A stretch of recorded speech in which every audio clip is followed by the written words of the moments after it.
మిత్రులారా, 1974లో నేను 9th class ఆత్మకూరులో చదువుతున్నాను. హెడ్ మాస్టర్ ఆదేశాల మేరకు ఇప్పుడంటే దళిత వాడటం, అప్పుడు హరిజన వాడలో పరిశుభ్రం చేయాలని మా అందరికీ పొరకలించి మాస్గా మమ్మల్ని అక్కడికి పంపించినప్పుడు ఎవరో ఒక ఆయన తెల్లటి బట్టలు వేసుకొని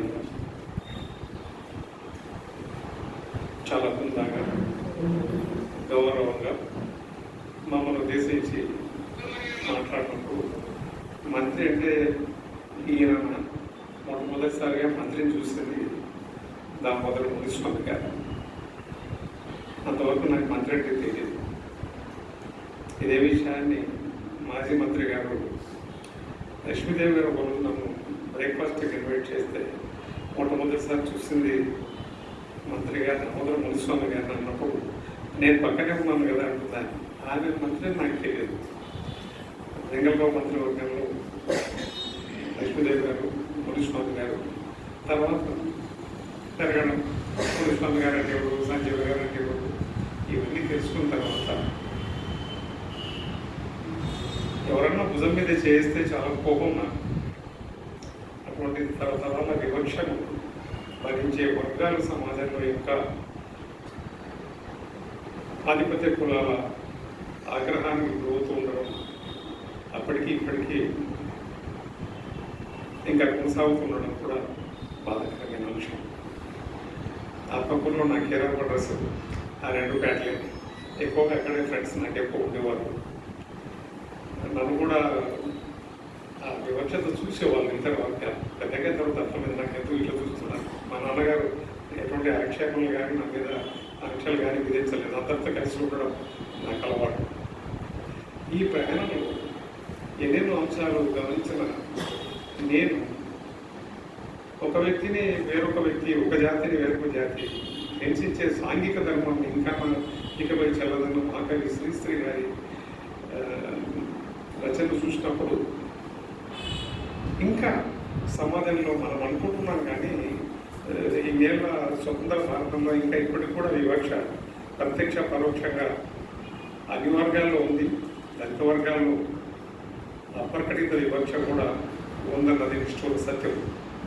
వీటన్నిటినీ భరించి నేదుపల్లి జనార్దన్ రెడ్డి గారు ఒక సందర్భంలో అన్నారు, ఈయన ముఖ్యమంత్రిగా అసలు ఎలా చేశారో నాకే ఆశ్చర్యంగా ఉంది. కరడుగట్టిన కులవాదం మేలున్న రాజకీయాలు సంజీవ్ గారి గురించి మాట్లాడుతూ హైదరాబాద్లో నాకే చాలా ఆశ్చర్యంగా ఉంది. ఆయన ఎన్ని బాధలు, ఎన్ని అవమానాలు పడింటారని అన్నారు సాటి ముఖ్యమంత్రి గారు 1991. మునిస్వామి గారి దగ్గరికి వస్తే ఎక్కువగా ఆవేశపూర్వకంగా ఉపన్యాసాలు ఇచ్చిన సందర్భాలు తక్కువ. తన పని తాను చేసుకుంటూ పోవడం మత్స్యశాఖ మంత్రిగా మాత్రమే మాత్రానికి తెలుసు. తర్వాత కర్నూలులో ఉన్న బలీయమైన రాజకీయ శక్తుల బాధలకు గురైన వ్యక్తిగా కూడా మాకు దామోదర మునిస్వామి గారు తెలుసు. జీవిత చరమాంకంలో ఎన్ని బాధలు పడ్డారు. ఎందుకంటే ఆయనకు బాగా పరిచయమైన మా బంధువు ఒక ఆయన ఎందుకు అప్పుడప్పుడు ఈయన హైదరాబాద్ పోతారు అంటే లేదు మున్సిపల్ గారిని అడిగిపోతున్నారు. పెద్దగా ఎంత అడిగారు. వేదిక మీద కొన్ని విషయాలు చెప్పడం కరెక్ట్ కాదు. ఓల్డ్ ఎమ్మెల్యే క్వార్టర్స్లో ఉండేవారు ఆయన. వాళ్ళ స్నేహం అలాగా కంటిన్యూ అయింది.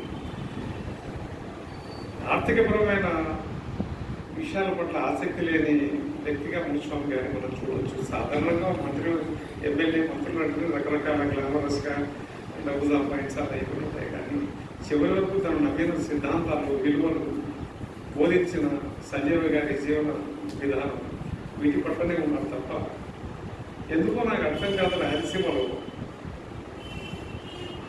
సమాజం కోసం పాటుపడిన వాళ్ళని, త్యాగదనుల్ని గుర్తించి గౌరవించుకునే నాగరికత మనకు లేదు.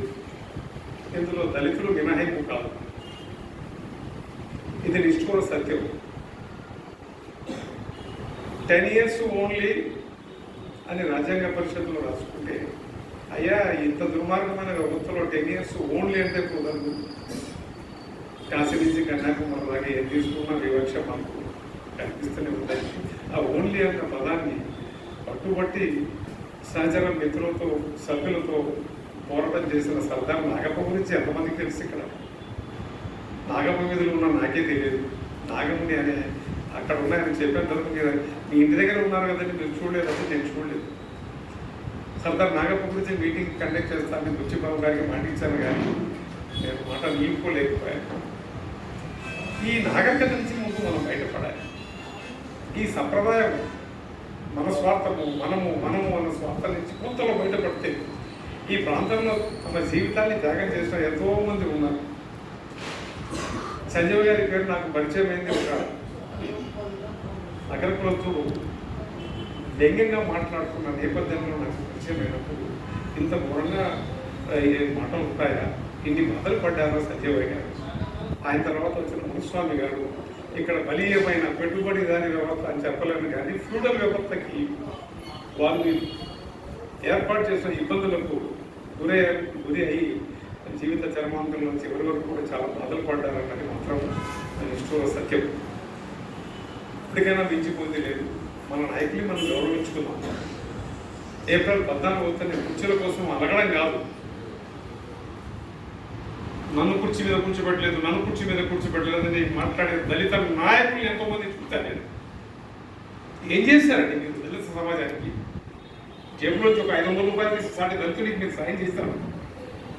నా ఇంక్రిమెంట్లు, నా జీతం పోనీ ఈ మహనీయుల్ని సంస్కరించుకోవడానికి, గౌరవించుకోవడానికి, గుర్తు చేసుకోవడానికి ఏనాడైనా ప్రయత్నించామా? ఇట్లాంటి అంశాలు ఎన్నోసార్లు దామోదరం రాధాకృష్ణతో నేను ఆవేశంగా మాట్లాడిన సందర్భాలు ఉన్నాయి. ఏం చేశాను? 75 ఏళ్ళుగా పేదట్టు సొసైటీ అన్నారు. ఆయన చిన్న కోరిక కోరారు. ఆడవాళ్ళు నేచర్ కాలు కూడా పోలేని స్థితిలో అంబేద్కర్ భవన్ ఉంది. పిచ్చి కుక్కలాగా ఇప్పటికి 3 ఏళ్ళ నుంచి తిరుగుతున్నా అధికారం చుట్టూ. నీకెందుకు నువ్వు దళితుని కాదు కదన్నా? దళితుడి కాదు, మనిషిని నేను. దళితుడు ఎందుకు మాట్లాడతారు మీరు? అంబేద్కర్ భవన్ అలా ఉండాలి. మనకి ఇక్కడ ఉన్న వాళ్ళందరికీ కొద్దిగా ఇబ్బందిగా అనిపించడం లేదా? ఏప్రిల్ 14 వస్తేనే ఆవేశంగా అంబేద్కర్ గారు కైకట్టుకున్నారు, అంబేద్కర్ గారు ఇనిషియేట్ చేసుకున్నారు, అంబేద్కర్ విశ్వమానవుడని గొంతు చించుకొని మాట్లాడే నేతలారా మీకు దామోదరం మున్సిపల్ కనిపించదు. ఈ వేదిక నుంచి దళిత నాయకులకు చెబుతున్నాను, ఇప్పుడైనా కళ్ళు తెరపడుతుంది. ఈ బలీయమైన వ్యవస్థలో త్యాగం చేసి నిద్రరాత్రులు కోల్పోయి శరీరంలో రకరకాల వ్యాధిగ్రస్తమై చివరి దశలో ఎన్నో ఇబ్బందులు పడిన నాయకులు మనకున్నారు. వాళ్ళ గురించి మనం ఆలోచించుకోవాల్సిన అవసరం లేదా? ఎప్పుడు మన స్వార్థం మీద మనపట్టాలా? మన ఇంచట ఒక 500 రూపాయలు తీసి జోబులను తీస్తే సాధ్యం దళిత మనకు బలిగా వర్గాల పిల్లలకి ఉపయోగపడాలి. ఏనాడైనా తీసుకుంటే వాళ్ళు మాత్రమే అంబేద్కర్ గారి పేరు ఉచ్చరించే అర్హత ఉంటుందని. మాటలు మాట్లాడడం కాదు, చేతల ద్వారా చూపించాలని. ఈ రోజు నేను ఆవేశంగా మాట్లాడుతున్నా కాదు, నాకేం ఆవేశం ఉంటుంది? 65 ఏళ్ళు అంత ఎక్కువ చావుకు సిద్ధంగా ఉన్నా. వివక్ష అంబేద్కర్ గారిని రైలు దిగిన వెంటనే ఎత్తుల బండి ఎక్కించుకోడు. నేనైతే హంతకుడిగా మారిపోయేవాడు. వాడిని చంపేసి ఎత్తుల బండి లాక్కెళ్ళేవు. కానీ అంబేద్కర్ గారు పని చేయలేదు. వివక్ష ఎలా ఉంటుందో హాస్టల్లో ఎవరైనా బాధపడ్డారు. ఆయన తరమైన తర్వాత ఆధునిక సమాజంలో కూడా సంజయ్ గారు లాంటి గొప్ప మహనీయులు ఎన్నెన్నో చట్టాలు తీసుకొచ్చారు ఆయన. ఈరోజు ఈ దేశ కార్మికులు బోనస్ అంటే ఆయన పేరు చెప్పాల్సిందే. కర్నూలు దళిత నాయకులకు మాత్రము సంజయ్ గారి త్యాగం గుర్తురాదు. మునిస్వామి ఏం చేశారో గుర్తురాదు. గాలదీనని చెప్తున్నారు ఆయన. చిన్నటి భారత ప్రాజెక్టు అనుకుంటారు గాలదీ. దానికోసము అంత కష్టపడాలా? ఏం చేశారు? పోనీ వాళ్ళ తరం పోయింది. నెక్స్ట్ తరాలు ఏదైనా మనం చేయగలం, కానీ వాళ్ళని జ్ఞాపకం చేసుకోవాలి. ఈ దేశంలో ఇంతమంది సాంఘిక న్యాయం పొందుతున్నారంటే దానికి కారణమైన సర్దార్ నాగప్ప గురించి మనం గుర్తురాదా? ఆ 10 years ఓన్లీ దాన్ని తీసేయడం వల్ల ఈ దేశంలో ఇప్పటివరకు కూడా రిజర్వేషన్లు కొనసాగుతున్నాయి. రిజర్వేషన్లు వద్దు ఉండడం నాకు చర్చ అనవసరం. సాంఘిక న్యాయం కోసమే మహనీయుడు డాక్టర్ బాబాసాహెబ్ అంబేద్కర్ గారు రాడికల్ ఆలోచనలు ఉన్న నెహ్రూ గారిని ఒప్పించి ఇది చరిత్ర తీసుకొస్తే ఆ ఫలాలు పొందిన మనం, నేను కానీ మా నాయన కానీ ఇంకెవరన్నా కానీ, రిజర్వేషన్ ఫలాలు పొందిన నేను కానీ మా నాయన కానీ ఏ రోజున కంట్రిబ్యూట్ చేశామా? మా నాన్నకు తెలియదు అంబేద్కర్ ఎవరు, నేను చదువుకుంటగా నాకు తెలియదు. కొంత త్యాగ నిరతి అనేది మనిషికి అవసరం, అది ఏ రూపంలో ఉన్నా. నేను అందుకని మీటింగ్లో చెప్తున్నా, ఒక 500 జోలోంచి బయటికి తీయండి, 10 పుస్తకాలు వస్తాయి. అంబేద్కర్ గారు చెప్పింది అదే, పే బ్యాక్ టు సొసైటీ. ఎంతసేపు ఉన్నా కూడా దళిత వర్గాల్లో పేదరికం లేదా? మనకు అనిపిస్తుందా? బడుగు బలిగిన వర్గాల్లో వెనుకబడి కులాలు మనకు అనిపిస్తుందా? ఎంతసేపు ఉన్నా మన మేకప్లు మన షోనేనా? ఎమ్మెల్యేలు ఎన్నికైన తర్వాత అదొక పెద్ద స్టేటసా? ఏనాడని ఆలోచించారా? ఈ ఆవేశం అర్థం లేని ఆవేశం కాదు మిత్రులారా. మన వరకు మనల్ని మనం సమీక్షించుకోకపోతే ఇంకా కొన్ని దశాబ్దాలైన మనలో మార్పు రాదు. ఆ మార్పు ఆశించేందుకు ఈ వేదిక ఏర్పాటు చేయడం, మహనీయులు మునిస్వామి గారిని జ్ఞాపకం చేసుకోవడం అనేది చాలా ఆనందకరమైన విషయం.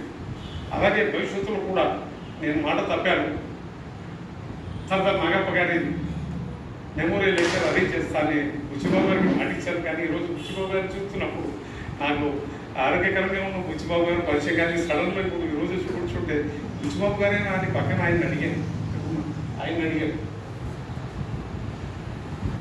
మనల్ని మనం సంస్కరించుకోకపోతే, మనల్ని మనం గౌరవించకపోతే ఎవరు గౌరవిస్తారు? సంజయ్ గారి విగ్రహం పెట్టడానికి పోరాటం చేయాలన్నా? మనకు సిగ్గు అనిపించదా? ఆ మహనీయుల విగ్రహానికి అక్కడ పెట్టడానికి వీళ్ళు పడ్డ బాధలు ఆనే పడుకున్నారు. రాత్రి దోమలు కుట్టించుకుంటూ ఇక్కడ విగ్రహం పెట్టాలని. సింపుల్గా సందర్భం వచ్చినప్పుడు పక్కకి వెళ్ళిపోయి ఆ సిచ్యువేషన్ అయిపోయిన తర్వాత మళ్ళీ తర్వాత హలో మిత్రులు బాగున్నారని మళ్ళీ కొత్త మాస్కులు రావడం కాదు. ఒక నిజమైన మానసిక స్థితిని మనం ఆవిష్కరించుకున్నప్పుడే సమాజానికి మనం ఏదైనా చేయగలం. ఆ చేయగలిగితే సింపుల్గా చెప్తుంటే 500 రూపాయలు చాలు. ఎవరో 500 తీస్తే అద్భుతాలు క్రియేట్ చేయొచ్చు. Instead of talking about the previous leader, better to pick up 500 from our packet. అప్పుడే మీలో సంస్కరణ మొదలవుతుంది, మనలో మొదలవుతుంది. నా సంపాదనలో ఎప్పుడు 20% నాకు అన్ని కూడా లాగే. 50 పేదరికం ఉంటాడు, చెప్పులు కొనిస్తుంటా, బట్టలు పట్టిస్తుంటా, పుస్తకాలు కొంటున్నా. నా క్యాస్ట్ కాబట్టి నాకు పేదరికం అనేది అర్హత కాదు, చేతనైతే చేయాలి. సో ఈ సందర్భాన్ని, ఈ వేదిక నేను ఈరోజు ఏర్పాటు చేసి ఒక గొప్ప మంచి పని చేశారు. దీన్ని ఇలాగే కొనసాగింపుగా సర్దార్ నాగప్ప గారి జ్ఞాపకాలు నెమరేసుకునే కార్యక్రమాన్ని కూడా, ఆయన విజయాన్ని సొంతం చేసుకునే భవిష్యత్ కార్యక్రమంగా తీసుకోవాలని మిత్రులకు తెలియజేసుకుంటూ ఈ అవకాశం